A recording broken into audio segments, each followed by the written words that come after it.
بسم اللہ الرحمن الرحیم۔ میرا تو سب کچھ میرا نبی ہے۔ ٹائم صرف 5 اور 10 منٹ ہے، اسی کو میں اپنی گفتگو سمیٹوں گا۔ خطاب تو نہیں ہو سکتا، لیکن آپ کے گوش گزار چند ایک باتیں ہدیہ کر دیتا ہوں۔ الحمدللہ رب العالمین والصلاة والسلام علی سید الانبیاء والمرسلین، اما بعد، فاعوذ باللہ من الشیطان الرجیم، بسم اللہ الرحمن الرحیم۔ سورہ قلم کی جو میں نے پہلے بھی گفتگو میں آیت مبارکہ پڑھی تھی کہ انک لعلی خلق عظیم، کہ بے شک آپ خلق کے، اخلاق کے، حسنہ کے بلند رتبے پر فائز ہیں۔ حضرت عائشہ صدیقہ رضی اللہ تعالی عنہا سے سوال کیا ایک صحابی نے کہ حضور کا اخلاق کیسا تھا؟ آپ نے پوچھا کہ آپ نے قرآن نہیں پڑھا؟ کانا خلقہ القرآن، حضور کا اخلاق جو تھا، حضور کا اخلاق جو تھا وہ سراسر قرآن تھا۔ نبی اکرم صلی اللہ علیہ وسلم کے حسن کے حوالے سے مواہب اللدنیہ ایک کتاب ہے جس کے لکھنے والے ہیں حضرت، بڑے مشہور و معروف ہیں، بڑا بلند مقام ہے اسلامی ہسٹری میں، مستند عالم ہیں، احمد بن محمد امام القسطلانی۔ یہ بخاری شریف کے شارح بھی ہیں۔ انہوں نے حضور صلی اللہ علیہ وسلم کی سیرت طیبہ پر، آپ کے حسن پر، آپ کے کمالات پر ایک کتاب لکھی ہے، مواہب اللدنیہ۔ اس میں وہ لکھتے ہیں کہ اگر کوئی مسلمان حضور صلی اللہ علیہ وسلم کو پوری کائنات میں سب سے زیادہ حسین نہ سمجھے تو وہ مسلمان نہیں ہو سکتا۔ نمبر 2، حضور صلی اللہ علیہ وسلم کی سیرت کو، آپ کے کردار کو جب تک پوری تاریخ انسانیت میں، پوری مخلوق میں سب سے زیادہ بلند نہ سمجھے، وہ بھی مسلمان نہیں ہو سکتا۔ حضور صلی اللہ علیہ وسلم صورت میں بھی پاکمال تھے، سیرت میں بھی پاکمال تھے۔ آپ کا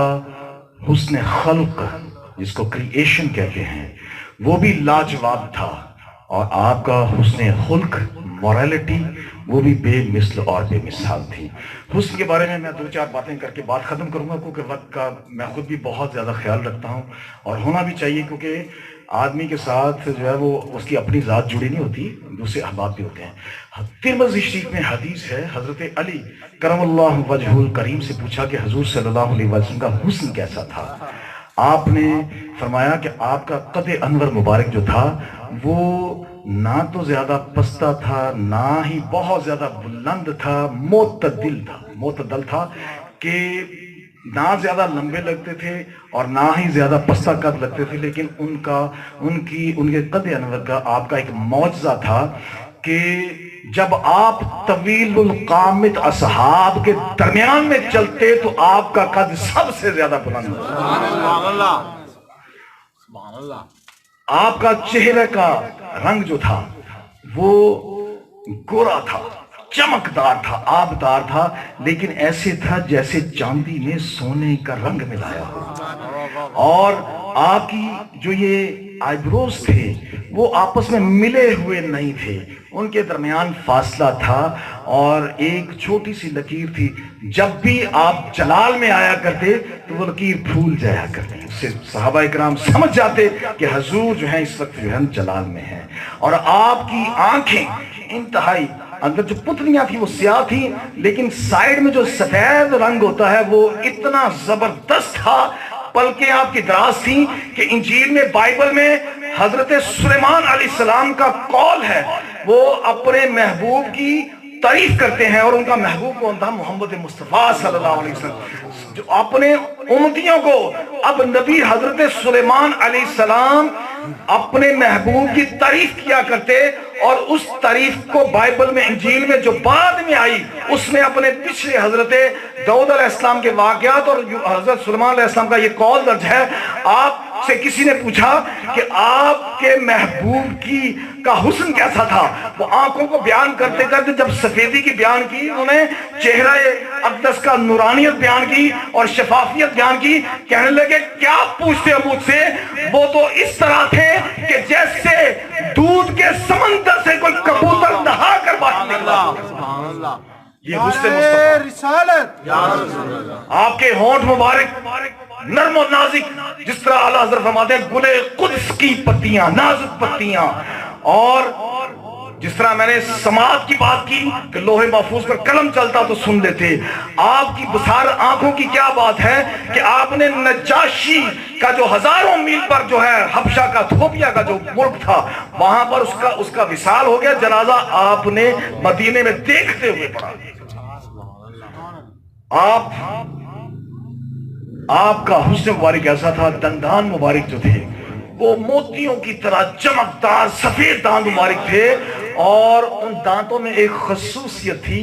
کہ دانتوں کے درمیان، ہر دانت کے درمیان باریک سا فاصلہ تھا، اور جب بھی آپ تبسم فرمایا کرتے، آپ کبھی کہکا لگا کے زندگی بھر نہیں ایسے اونچی آواز میں، لیکن آپ کا چہرہ مبارک ہر لمحہ صحابہ کرام کے سامنے مسکراتا رہتا، تبسم امیز رہتا، اور جب کبھی آپ تبسم زیادہ اچھے طریقے سے منہ کھول کے، منہ بڑا فراخ تھا، بہت زیادہ نہیں، معتدل، اور جب آپ تبسم زیادہ فرماتے تو آپ کے دانت مبارک نظر آتے، تو ان دانتوں کے سوراخوں میں سے نور کی کرنیں باہر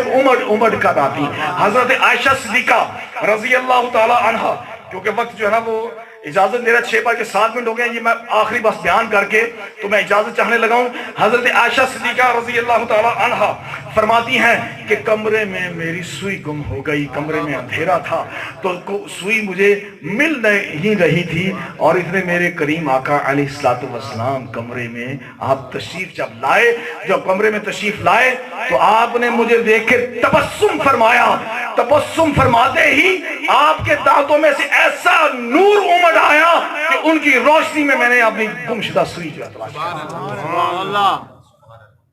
حضرت حسان نے بہت خوب کہا، اللہ حضرت نے بڑا اچھا کہا، وہ کمال حسن حضور ہے، لیکن وقت کی کمی کے باعث میں آپ کو اعظم چشتی کا یہ کلام آپ کی نظر جو ہے نا وہ میں کرنے لگا ہوں، اور آپ کیا لکھتے ہیں، تو اجے میرا یار نہیں ڈٹھا، یہ میں بیان کر کے ختم کرنے لگا ہوں بات کو، اس کے بعد کوئی بات نہیں ہوگی، صرف اجازت چاہوں گا۔ تو اجے میرا یار نہیں ڈٹھا، جنوں ویکھ کے چن شرماوے، ادیں راتیں دن چڑھ جاوے، جے او رخ تو نقاب اٹھاوے، جے او نکلے سیر کرن لئی سارا گلشن سیس نواوے، تے ترتی لف لف جاوے، جے او ہاتھ پھلاں وچ رکھے تے ہاتھ پھلاں تو ود جاوے، نین نشیلے مست رسیلے وچ سونا کجل سہاوے، اکھ اگڑے تے انج پیا جاپے جویں میں خانہ کھل جاوے، جے او توبہ توبہ حسن سجندہ، توبہ توبہ حسن سجندہ، اور جدی چال نہ چلی جاوے تے بجلی، یہ جو آسمانی بجلی ہوتی ہے، بجلی ڈردی لشک نہ مارے، ماتا بے ادبی ہو جاوے، توبہ توبہ حسن سجندہ، جدی چال نہ چلی جاوے تے بجلی ڈردی لشک نہ مارے، ماتا بے ادبی ہو جاوے، جے او کھولے پیچ زلف لے۔ آپ کی زلفیں کنڈل، پوری کنڈل نہیں تھی، خمدار تھی، نیم خمدار تھی، آپ کے خم جو جب خم میں ہوتے تو کانوں کی روتک ہوتی، جب آپ ہاتھ سے سیدھے فرماتے تو اس شانوں کو بوسہ لینا شروع کر دیتے۔ جے او کھولے پیچ زلف دے تے رائی راہ پھل جاوے، عقل علم خدا نے اینا دیتا، علم خدا نے اینا دیتا، عقلاں وچ نہ آوے، تے عقل خدا نے اینی دیتی، عقل خدا نے اینی دیتی، علماں وچ نہ آوے، کی ایجاز نظر وچ او دی، جو آوے وک جاوے، تے خلق او دے نے مولئی دنیا، کوئی ورلئی جان بچاوے، آزم ایڈا سونا ماہی سانو کدرے نظر آئے، آزم ایڈا سونا ماہی سانو کدرے نظر آئے۔ حسن مصطفیٰ پر ہی بات ختم کرتے ہیں۔ وآخر دعوانا ان الحمدللہ رب العالمین۔